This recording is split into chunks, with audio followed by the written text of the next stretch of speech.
Hello, welcome to a very special edition of Shoot the Defense. I'm your host, Stel, and I've got a very, very special guest. It's been a while since I've done an interview for this particular podcast, but hey, first guest of the new season is West Ham legend George Parris. And you know what? I'd say a bit of a Brighton legend as well. I don't want to knock them. So yeah.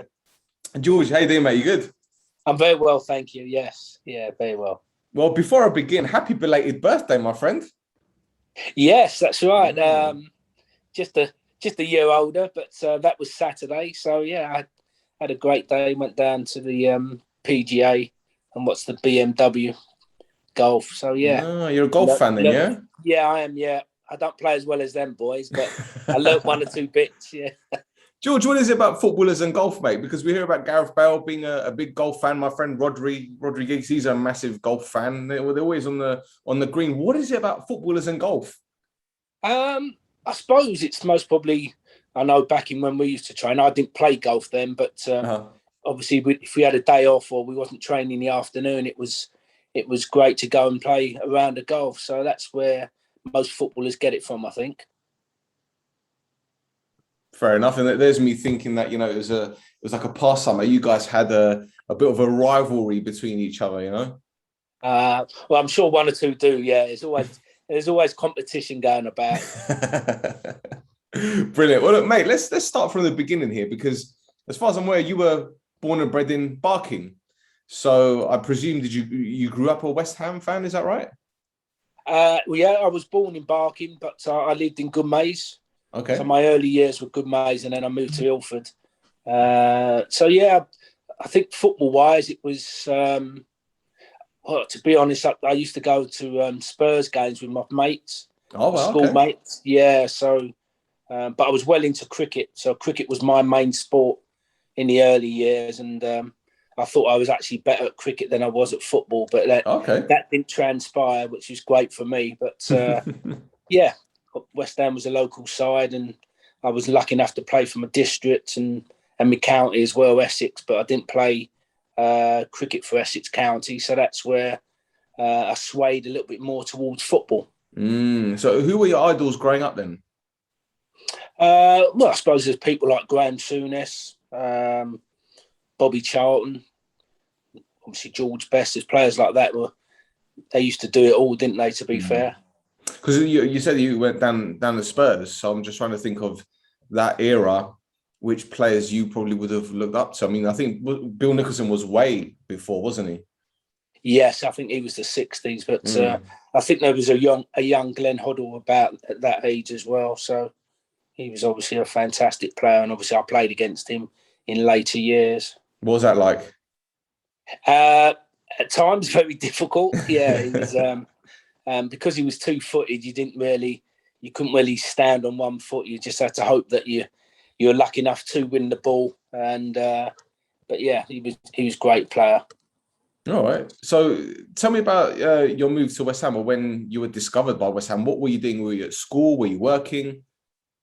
No, so I was still at school. I think I was 13. So I got spotted playing from a district side, and the scout then, Len Herford, he invited me down to West Ham. And back in those days, we used to train 2 evenings a week on a Tuesday and Thursday, and play school holidays, which is obviously a bit different to now with the academy set up. And then it just went from there, really. Yeah, as I said, trained twice a week and grasped it and learned and got better as time went on. So I presume the club approached your parents, because 13 years old, I'm thinking they're not going to go directly to you, are they? No, that's right, yeah. Well, my mum and dad got divorced when I was quite young, so they obviously spoke with my mum, and she was quite happy for me to go down and train. So I either used to get lifts with different parents or used to get the bus to training. And how was that as a youngster? Because, it's a lot of pressure there. Your mum obviously was happy for you to be a pro footballer, but do you think deep down that's what she wanted you to do? I think she just wanted me to be happy, and at the time I was ecstatic by playing football. That's all I wanted to do. So yes, I had her blessing, and yeah, that's what I did. You got any siblings? Yes, I've got 2 brothers and a sister. Older, younger? all older. I'm the babe. I'm the junior. My nickname was Junior at home. All right. Okay. So what were they doing when you were kicking ball as a youngster for West Ham then? 13, 14 years old. You're in the white. I presume it was YTS. Was it YTS? No, back in our days, it was apprenticeship. Okay. So they fully backed me, and my brother was quite a decent player as well. So he used to go with me for district games and watch me play and stuff. So yeah. Okay. Had their support. Lovely. So you're in the academy. You're doing whatever you need to do. I presume that you guys were doing chores around the stadium. I've spoken to many ex-pros in the past. In fact, it was Steve Chettle, former Nottingham Forest defender, who told me many years ago. He was actually the first former pro who told me about what you guys used to do back in the day. You're cleaning toilets. You're cleaning the stadium. You're cleaning balls. You're cleaning the boots. You're basically doing practically everything that. Yeah. That you wouldn't see players do these days. All that and more. Yeah, we had to wash the kit and put it in the dryers and make sure the kit was out there for the pros and the first team. Yeah, so all those things you mentioned, we used to do on a regular basis. Do you know what? It's incredible because, as I said, these days youngsters don't really do too much of that. I was talking to one former Arsenal Academy player and he was telling me, we do little things like cleaning the pros' boots and all that, but effectively everything was done for them. So they didn't have to lift a finger really. Whereas back when you were 13, 14 years old, you're doing all the mundane stuff that, these days it's a privilege, they're privileged to be in this position, no? Yeah, very much so. Yeah, I mean, as soon as we signed as apprentice at 16, those were all the jobs that we were doing. So that was our regular chores, if you like, on top of obviously trying to train as well. So we used to train twice a day as well. So it was you look forward to going to bed by the end of the evening. So when did you officially sign? Because when did you? So you were 13 to join West Ham, but when you signed pro, what year was that? Well, I signed apprentice 1981, and then right. Then when I was 17 the following year, I signed my first pro contract. So 81 was basically the year after they won the FA Cup, when Brookings scored the winners, all right? That's right, yes. So Trev, yeah. So I went to that game. So as an apprentice, right? Is that something that they gave? No, I was still schoolboy then. Oh, okay. Sorry, you're right. Sorry. Apologies. So, no, it's fine. I was a schoolboy. I was actually in England under 15 schoolboy that year. Oh. I played for England in 1980. So, yeah. So who was in the squad then? Or who were you playing alongside? So one or two that went on to play professionally. Warren Donald, who obviously was at West Ham for a while. Paul Rideout. Wow, okay. Ex-Everton. Yeah. Who else? I think Lee. Scored an FA Cup final win in 95. Yeah, I think so. Yeah, he had a good career, didn't he? Went abroad as well, didn't he, Paul? I think Lee Bray made it. He was a midfield player. So there was two or three of us that went on from that England side. Yeah. Excellent. So you signed for West Ham, and what year did you make your official debut then? So I made my debut against Liverpool, which was the last game of 84-85 season. Wow. Okay. And what was that like? The famous Liverpool, European machine. They were, yeah. I was quite lucky because I didn't know I was playing until about an hour before the game, so I didn't have enough time to be nervous, to be honest. So it did me a favour. Otherwise, you would have been looking at the team you're up against and think, "Wow, can I do that?" But I really enjoyed it. We got beat 3-0, but I thought I played all right in my debut. Yeah. All right, who were you marking? Oh God, it feels like I was marking everyone. They were that good, but I think he was in midfield that day. I don't know if Stevie Nicol was in midfield, but wow. But yeah, they had a star-studded side then. I can imagine. I think you had Billy Bonds was in your team. Didn't you have Tony Cottee was a leading scorer that season, if I'm not mistaken? Yeah, I think I can't remember if it was Frank Senior's last game. He was definitely in the squad that season. Definitely in the squad that season. Yeah. So yeah, we had a decent side, but we were. Yeah, it was the end of a long season. I say that I was quite lucky to make my debut at the last game. So, blimey. And you lasted till 1993 at West Ham. Now I remember West Ham were a little bit of a yo-yo club in the late 80s, weren't they? Up and down, up and down. Yeah. But before I want to talk to you about that, I want to talk about something more serious, and that's racism in football, because we know it's becoming more and more of a subject that we know we're educated more about, should I say. You know, but in the 80s, it was like a normal thing. It's almost as if like you got, you know, you wake up in the morning, you brush your teeth. It was just normal.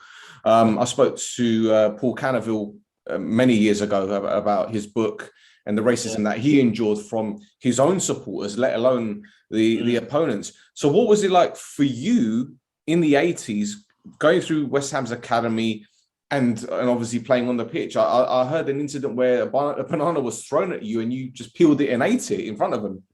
Yeah, that was when I was in the first team. But yeah, right. That I was, I can't remember which actual game it was, but someone threw a banana on the pitch. So I just thought, well, the best thing to do is to pick it up and pretend to eat it and throw it back into the crowd. So I sort of like turned the tables on whoever threw it. So how did the crowd react when you did that? How did the crowd react? They were rolling about laughing, some of them. I mean, you could actually tell who threw it in, because he was red-faced and stuff, while all his mates was laughing at him. So, it was great. I just thought that was the way for me to deal with it. And, it was quite commonplace. It was away games. But, you got on with it. And hopefully if you played well, then that was a way of combating it. So, I mean, the attitude towards racism was completely different. You know, I spoke to Sunday Olise, who played for Nigeria, and he told me that he was racially abused in Italy when he was playing for Juventus. And I said to him, well, what would you tell any youngster that's going through this right now? And he said, well, you can't react to it. You got to be the bigger person and just continue playing, because it's your football that's going to do the talking at the end of the day. While I agree, at the same time, you know, things must be done about this. We saw it quite recently, England against Hungary. Yes. And the sad thing is, it's almost as if as soon as the draw is made for these competitions or these friendlies or qualifiers or whatever, the first thing you're going to say when England are drawn against the likes of Hungary and other nations that are that way inclined is, I wonder how long it's going to take for them to kick off, or if the powers that be are going to do anything about it. It's a crying shame, as you rightly say. It wasn't a shock really when it happened, did it, against Hungary? I mean, they tried behind closed doors, but I don't think that works. There's got to be tougher sanctions, hasn't there? And I think in their defence now, there's a different platform for the players. I think it's they have got a different platform, and it won't be too long before one and maybe all the team will walk off. I can see that happening, because I think they've now got the power to do that. I think hopefully it'll never get to that, but I can see it happening. But did anything severe happen with you? And the reason why I asked this is because I've spoken to other players in the past, and I've heard that bullets have been posted through their letterbox and all sorts of stuff has happened. Did you encounter anything as severe as that? Not a bullet. The only thing I had, and I was talking about it the other day, was when I was at Brighton on loan. I scored, I don't know if you remember, I scored that cheeky goal against Bristol Rovers. You hiding under the goalpost, yeah? Yeah, that's sneaky goal. But later on, because I think during that season I've been on loan to Bristol City, and I don't know how, but someone had got my address, and I had a letter from Chelsea headhunters that was posted all the way up to. I was then in Birmingham at the time, so I went to Solihull. That was what I had. So it was a bit scary. But what can you do in that kind of situation? I mean, you call the police, but it's not as if it's like nowadays where you've got forensics, and if it's like an email, then you can trail the IP. You're living in a time where someone's posted something in the letterbox and you don't have a clue where it's come from. Well, we didn't even do it. I think, if I remember rightly, I think myself and my first wife, then we read it, and I think we just ripped it up, and that was it. But you always, for a little while, I was always looking over his shoulder. But people get their kicks out of doing that. I don't know. I can't see it myself. Yeah. Well, talking about the pressure of playing for a club like West Ham, very, very fanatical fan base, I'd say, very passionate. We've seen them, especially recently, Obviously prior to COVID, when the London Stadium was full, even before, the bowling ground was absolutely rocking. What was it like for you stepping out on that pitch, especially with the players who you were playing alongside? I mean, you mentioned quite a few. Even Paul Allen was there for a while. Yeah, I mean, they took to me straight away. I was, I suppose, I don't know if you say really lucky, but all I did was go at them, give 100%, and I think they took to me because I did that. So that I never encountered any racism when I was playing for West Ham, and my own fans, they was good as gold to me. So you only take it as how you find it for yourself. But I enjoyed every minute playing at the bowling ground. I used to love it, especially under the lights. I mean, the crowd was fantastic and always got behind us. What would you make of this current West Ham squad then? They had a very good season last year. David Moyes came back for his second stint at the club, European football, and it's almost as if they carried on where they left off last season, no? Yeah, very much so, yeah. I mean, the Newcastle game was, in years gone by, we would have got beat that game, but didn't really worry too much when we went behind just because of how this side is and what they do. And they've hit the ground running, got some good points on the board already. So good squad, bought one or two players in as well. So that will help and aid the squad going forward, not just in the Premiership, but for that European adventure. What do you make of the signings then, the Czech signings? Because Souček and Kufal are already there. Yeah, they were snip, weren't they? I mean, the season they had, I think it's hard enough going to a club, isn't it? But being a foreign player as well and having to hit the ground running, they did that and more. And great signings, and hopefully the other lad we just got recently will be exactly the same. So some good pedigree there. And what about Michail Antonio? He's reinvigorated his career, hasn't he? Going from right back to a centre forward. A lot of people have put him in their fantasy football, and then he got sent off against Southampton. He kind of ruined the weekend. There might be transferring his name, of course, but I mean, what a fantastic start! Top goal scorer, wasn't he, up until the weekend, I think? And it just shows you sometimes you need a little bit of luck. You have your talent, but you need a little bit of luck as well. And everything he's touched at the minute's gone in.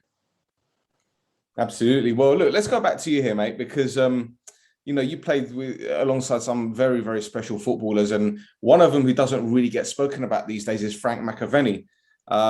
He was a goal scorer and a half, from what I remember anyway. But he was a bit of a character, wasn't he? Yeah, Frank. Yeah, I mean, the season he had, that 85-86 season, I suppose he scored on and off the pitch, if you like. But I mean, he was a crowd favourite.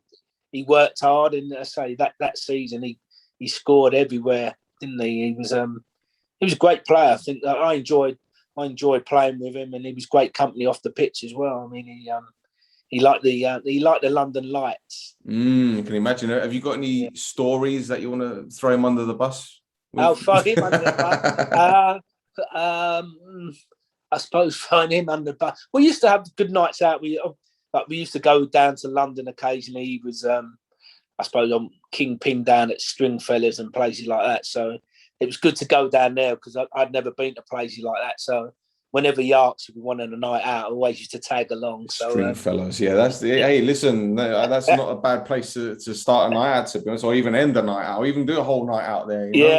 Not bad. But where did you guys go in terms of? You said you go to London Stringfellas, but was it any specific places, like any regular pubs or bars that you guys would visit? Obviously, apart from Peter's place. Well, I suppose not in London. I mean, obviously in and around Essex, we used to go to Hollywood's. Okay. And we used to go to a place called Tots down in Southend, and Duke's was in Chelmsford. So we used to do the local rounds as well every so often. So we had a good nucleus of lads there, and everyone used to have a good night out. Even the boys who didn't have a drink, they used to come out with us as well. So, did you get reminded constantly about West Ham winning the World Cup in '66? Which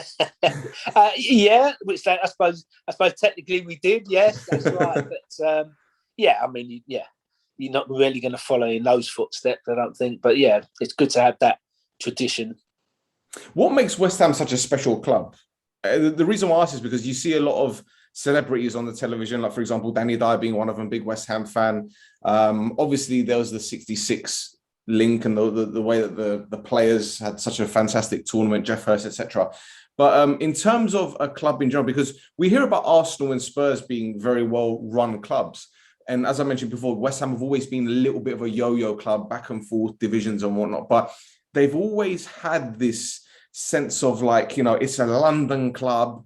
The fans are very passionate. They're very proud supporters. You being a former player, what is it about the club, the ethos of the club that makes them so special? Well, I think first and foremost, I think the fans want you and expect you to work hard. First and foremost, if you've got talent, that's a bonus for sure. But I think first and foremost, they want you to give 100%. And I know from my own experience, some days that wasn't good enough and couldn't pass water, that sort of thing. But they love you for trying. So I think that there's that affinity with the fans and the players. If you give 100%, that's good enough for them. As I say, obviously you need to have that talent as well. And if they can see you doing both of them, then you're going to be all right. What are your favourite memories of being at the club, though? Because I read somewhere that you played against Spurs and Chelsea within the space of like 3 days, and you beat them both games. That's right. Yes, yeah, that was over the. I think that was over the Easter period, wasn't it? So I think that Chelsea game away was possibly one of our best performances of that 85-86 season. We won. I don't know if you've seen the clips, but there wasn't that much grass on the pitch. It was might have been middle of March. It was the Easter weekend, and we won 4-0. We played some amazing football, and I made one of the goals with a lung-bursting run. A run off the ball down the pitch, and I don't know if when you watch it or hear it, you can hear the monkey chants in the background. But I crossed it in, and Tony Cottee scored. I can remember turning around and giving it one of them into the crowd. And I think, if I remember rightly, where I did it, there was one or two West Ham fans in that Chelsea bit as well. So I think we certainly won on and off the pitch that day. But and then we beat Spurs. I think it was 2-1 on the Monday. But yeah, the games came thick and fast. So you'd rather be playing football than training. So yeah, of course, absolutely. So you spent some time at Birmingham. You spent some time in Sweden, if I'm not mistaken. Norrköping, is that right? Norrköping. Yes. Norrköping. Yes. Apologies. No, I had a. So my contract had finished at Birmingham. I was a free transfer. And then during that summer, I went to Norrköping for, I think, 6 games just to keep myself fit and well. And when I came back, I got a shout from Liam Brady again to come back to, because I'd already been on loan to Brighton for about 3-4 months to the end of that particular season. Came back there, and I ended up signing eventually at Brighton. Liam Brady, that's some name. And for Arsenal fans steeped in the club's history, be it as a player or as a coach, he did remarkably well for their academy. What was he like being, your head coach or your manager? I mean, I knew Liam, obviously playing with him at West Ham. So when we played together at West Ham, you just admired what he did. Bearing in mind, he'd obviously been a godlike figure in Italy anyway. So when he came back, and he could still do some of that, his left foot was like a wand, that sort of thing, watching it in training and trying to tackle him in training and stuff like that. But yeah, it was a privilege to play alongside him. And then when he asked me to come and play for Brighton, it was a no-brainer, really. Best left foot you've played with, shall I say? Yes, without a shadow of doubt, although I suppose you could class Julian Dix with his left foot, but in a it's like a rocket, wasn't it? A rocket launcher. Less subtle than Liam's left foot. Less cultured. Yes, yeah. Less cultured. But in terms of former teammates, who would you look at right now and say, right, if we had a time machine and bring them to the Premier League now, who do you think could make the grade? Well, I think the best player I ever played with in the first team was Alan Devonshire. Right.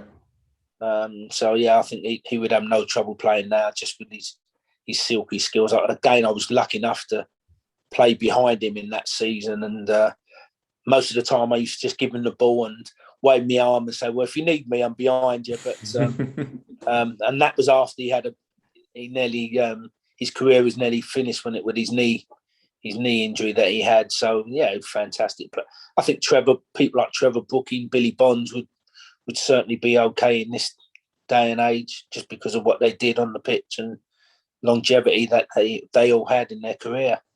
What about Tony Cottee then? Poacher, absolute poacher. Yeah, well, I grew up with Tony. He's the same youth team as me, same age. So played against him district football, and then played with him for Essex and London, and then obviously the youth team. So yeah, even at that early age, he scored. He would score 7, 8, 9 goals sometimes in a game. But yeah, what an asset to have in your side, because you knew that 9 times out of 10 he was going to score. So if you kept a clean sheet, you were going to win the game. So that was the thought when we went out on the pitch. His movement in the box was something different, wasn't it? You know, I know it was like a pocket rocket, as they call him, you know, but he really knew that penalty box. Absolute poacher. Yeah, because sometimes you wouldn't see him for dust, and then suddenly he'd appear and he'd knock it in the net, right or left foot, or occasionally a header, even though he wasn't the tallest. So yeah. Why do you think he only got like 7 England caps? Because I know he got his first cap when 86. I can't remember if it was before or after Mexico, but he got his first cap in 86, and I think his last cap was in 89, 90 when he was at Everton. And right. I don't know whether it's because he was in an era where there were so many talented strikers. You had Gary Lineker in the tail end of his career. You had Alan Smith, Ian Wright. And then I think the emergence of Alan Shearer in the early 90s, 92, 93. Why do you think he only managed to get 7 caps? Yeah, I don't know. You're right. You rightly say it might be that period of time. You just rattled off some names. I'm sure that Steve Ball was another one. Blimey. Yeah, there's half a dozen others that you would say that. So he was possibly a bit unlucky, especially being a goal scorer as well, because you need goal scorers, don't you? So, but yeah, I didn't realise it was only 7 that he played. I believe so, but he got quite a few under 21 level. But I think I'm pretty sure it was 7. Pretty sure it was 7 21. 7 full caps. But yeah, so yourself, what about your background? So if for example you had the option to play for a national team, which national teams would you be eligible for? Okay, so obviously England, and there was discussions around. Again, during that 85-86 season, my mum was Trinidadian. Okay, Warriors, yeah? Yeah, so they actually got into the playoffs, didn't they, that year, to go to Mexico, but they got beat by America. So there was talk around that possibly if they won, then there might be an opportunity to play for them. Would you have done that it? Would have been 86. I would have thought so, yeah, just because the opportunity arose, 86, wasn't it, Mexico? So we never know, because it didn't happen. But I'm sure if I was asked a question, I think it's an honour to play for any international side. So if you're asked, I think, I must probably would have. We've seen the likes of Shaka Hislop and Dwight York play for the TNT national team, and I think Terry Fenwick was head coach up until recently. Yes, he was out there. Yeah, so he did well. I wouldn't say he did okay, because he lost his job, but but they didn't qualify for which tournament was it? They didn't qualify for.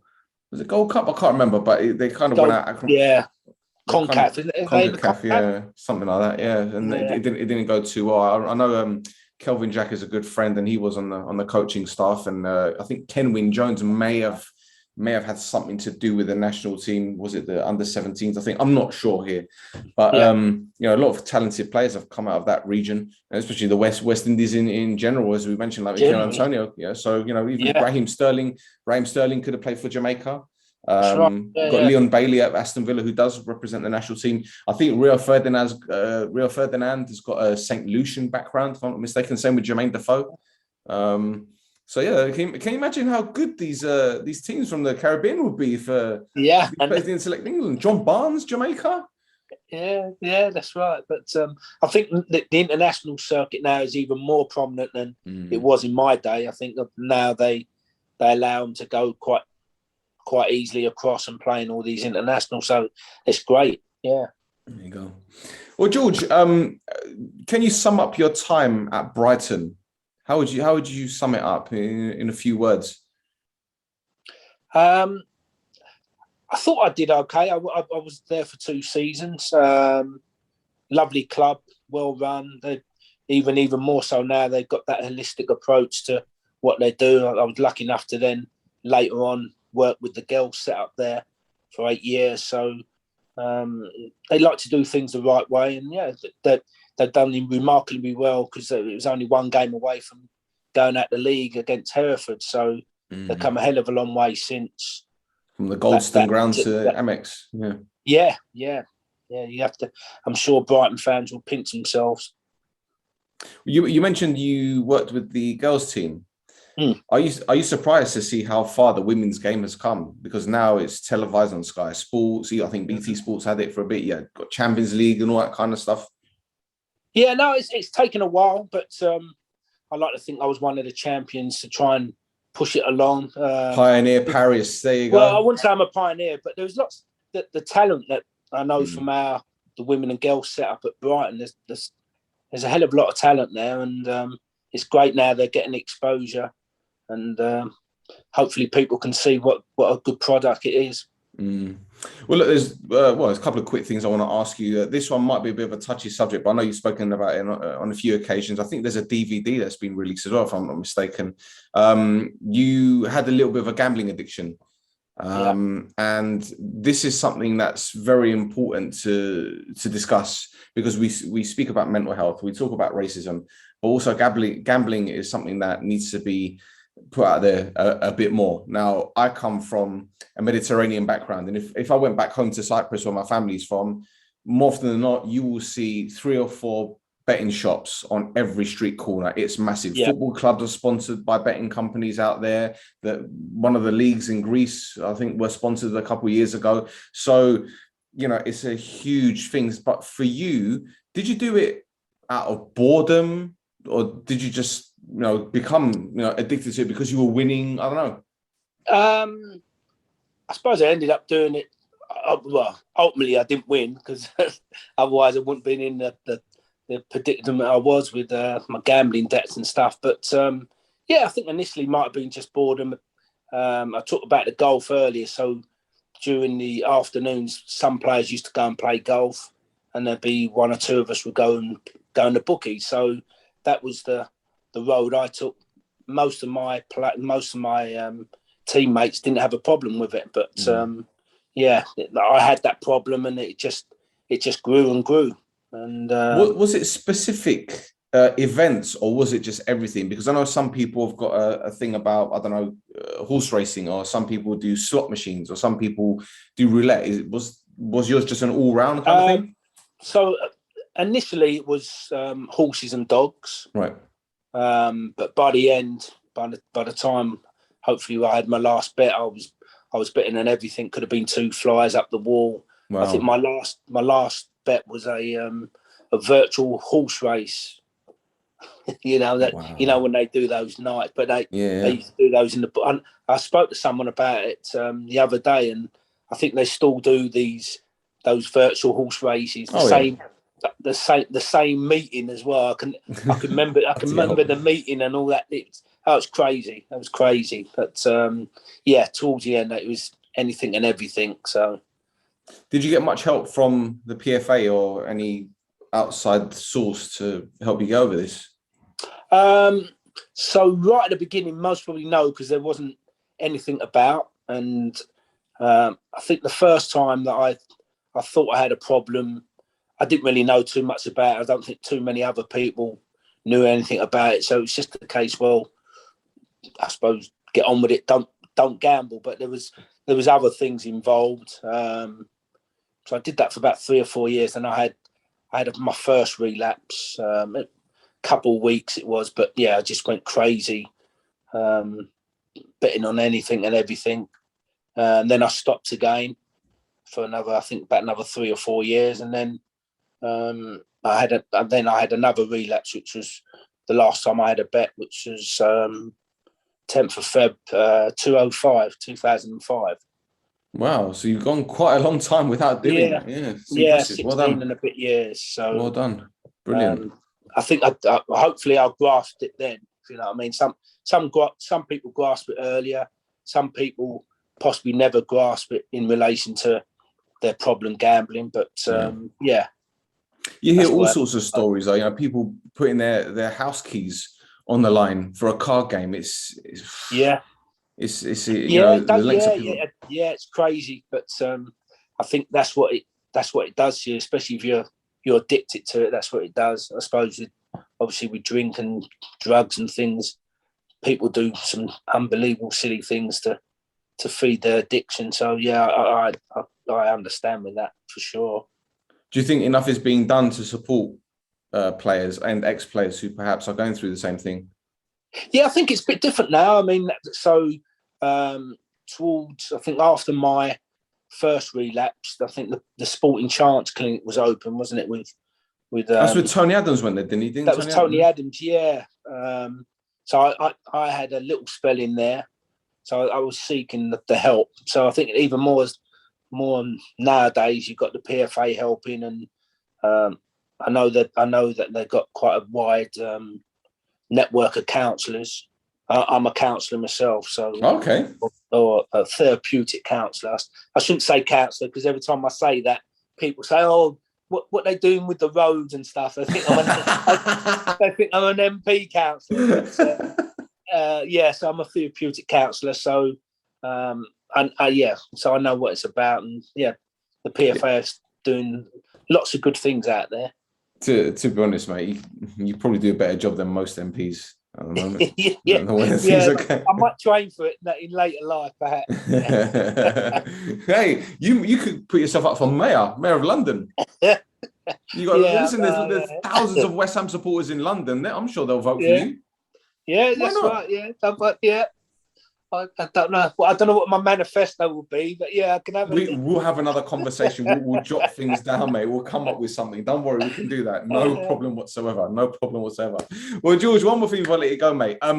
If you can think, I know this might not be a fair question, but if you can think of the best 11 players you've played against, do you think you could come up with like a starting 11? Against? Wow. Yeah. I wouldn't say with, because there's loads of former teammates, and that wouldn't be fair. So against poor goalkeepers. Wow, you've got people like Neville Southall. Didn't play against Michael, so Probala? Was he there? Yeah, no, I would say Neville Southall was probably played against Clements. Yeah, he was there, of course. Had one game against Shilton. When I was at Brighton against Orient, but I suppose overall most probably Neville Southall I'll go with. I would think Paul McGrath would be there, one of the centre halves. What was it about him? Because I talk to people about Paul McGrath and they're like, "Oh, no." I'm like, listen, this guy had dodgy knees and he could still ball. Honestly, what a player! Yeah. He not only had pace, but he could read the game as well, and he was a class player, even though he had troubles of his own, but he seemed to overcome them. I suppose next to him, but must probably Tony Adams. I suppose TA would be in there. TA being there. Fullbacks. So you got two leaders there right away. Yeah. Well, I think back in those days, some of the players you played against, you could reel off loads of different names, and then someone would say, "Well, what about this one and what about that one?" There's so many good players about. I think fullbacks. Kenny Sansom, would he be up there? Kenny, yeah, he played. Yeah, left back. Yeah. Stuart Pearce. Yeah. I think I played more against Kenny than Stuart, but Kenny Sansom, right back. I think he played. I liked him when he played fullback, but he didn't play there all the time. Stevie Nicol. Okay, yeah, Liverpool, yeah. Yeah, he was a decent fullback when played against him. Obviously, Phil Neal. Only played against him a couple of times. I'll go Phil Neal. Okay. Yeah, midfield. Wow, array of talent. You going 4? You going 5? Oh yeah, to go. Yeah, 4-1-5. Or just go 4-6-0 like Guardiola. Okay. So I think Hoddle would have to be in there. Hoddle, Gascoigne. Gaza, yeah? Most probably Gaza, Ardiles as well. He was the most difficult player I played against when I played midfield. I know his son very well, so I'm gonna make sure I mention it to him. Yeah, I've mentioned to it a couple of times when I've seen him at golf events. I've joked and said, "Oh, that's the closest I've got to you." It was that good then, yeah. It was that good. What was it about him? What was it? Because he was quite small though, but he looked like he could ball. Yeah. He always used to put his arm out, and the ball was the outside, so you could never. As much as I tried to kick him, I could never get a good tackle against him. He always used to have his arm out. So there's 3 I've just mentioned. Did you play against Brian Robson? I was just about to mention him. Yeah, Brian Robson. He would be in there. Go on, what was it about Robbo then? Because he did it all, didn't he? He went up and he went back, and then he went up and he went back. He went to the side. You know, that sort of. I know nowadays there are people that are in those selective positions, but in our day you had to be able to go up and then back again, and he used to do it on a regular basis and score goals, didn't he? I heard this story where Man United were playing Sheffield United, and Ryan Giggs was only a youngster, and he was on the left hand side, and he told Robson that the right back was kicking him all over the place, and Robson goes, "Leave it with me, let's swap positions for 5 minutes." So Robson went on the left, Giggs went in the middle. 5 minutes later, Robson comes back and he goes, "Don't worry, he ain't going to touch you, son." Yeah, that might well be true. Yeah, I mean, those things used to happen, didn't they? You used to get people to sort it out for the team. Really? Did you ever have to do that for someone, though? I don't know if I had to. I know that I did something similar when we played Sunderland, I think it was, in a night game at Upton Park, and Paul Bracewell playing for Sunderland. And good player. I think good player. I think he'd only just passed his fitness test, and he had a bad knee, I think, if I remember rightly. So that was that was the quickest I got booked. I think it was about 15 seconds. I in those days, you allowed one tackle, weren't you? But but was it one of those letting him know that you're there, or was it like, right, you know? No, it was. Yeah, I think it did the job. I think because he wasn't as influential as normal, and we won 5-0, so it was job done. But, those things happened back in them days for sure. So you've gone with Gaza. Yeah, What can you say about this guy? I don't know how we're going to play because Robson, Gaza, Hoddle, and Ardiles. I don't know how we would put all diamond. I guess diamond in the middle. Diamond of some sort. What was it about Gaza? And obviously, we know about his technique, but in terms of a footballing ability, Christ, he was one of the best I've seen. It's such a shame that he had the issues that he did, because he would have been up there with the best, 100%. Yeah. Oh, definitely, yeah. I mean, I don't think he was blessed with pace, but he had a change of pace that took him away from you. You just think, I've got this, and then, oh, no, I haven't got it. And you're just seeing his backside running away from you. You know, that sort of, and he had that ability. And, he had the ability to obviously nutmeg people as well if he wanted to and stuff. So, yeah. I remember a goal against, I think it was Notts County in the FA Cup back in 91, I want to say, where he's just taken 3 plays out of the game at a drop of a shoulder. It was just, he was something different. Yeah. He was an alien. Yeah, he was. And, but yeah, I say that there's 4 midfielders, I've said, and whether or not where would they all play? You know what I mean? That's without naming 1 or 2 others. So yeah, we'll just agree with the diamond in the middle of the park. Yeah, we'll go with that. Yeah. And your strikers. Now this is going to be a difficult one, because I'm thinking Dalglish, Rush. Yeah, Dalglish. Yeah. Mark Hughes. I think Dalglish would have to be in there for sure. And then you're looking at, I don't know, would it be Rush or would it be Lineker? Most probably Rush, I would think, alongside Dalglish.